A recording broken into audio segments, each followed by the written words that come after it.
Après avoir atterri à Sydney mardi et reçu un bref accueil de dignitaires, le président français Emmanuel Macron a été emmené au célèbre opéra de Sydney pour porter un toast.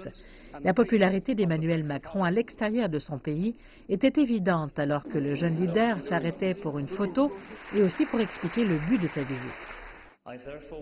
Je souhaitais donc, à l'invitation du Premier ministre, venir ici la première année de mon mandat pour montrer l'engagement de la France à entamer un nouveau chapitre avec vous.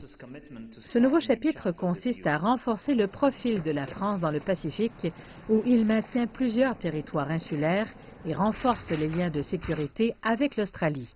Les deux pays ont signé des accords pour renforcer la cybersécurité et se sont engagés à lutter contre le terrorisme. Alors faisons le serment d'apprendre les leçons de la destruction causée par la guerre, de rester ferme avec nos amis, d'ouvrir nos bras et nos cœurs à nos voisins. C'est ainsi que nous construirons un monde plus sûr. Ne l'oublions pas.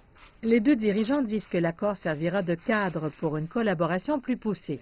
Dans la foulée de la visite de Macron aux États-Unis la semaine dernière, où il a charmé le président Donald Trump et critiqué certaines politiques américaines, le président français a également mis au défi l'Australie de faire plus sur le changement climatique. Quand je pense à la vulnérabilité, je veux parler évidemment du climat, qui est une priorité absolue. De nombreux États du Pacifique risquent de disparaître complètement d'ici quelques années si nous n'agissons pas.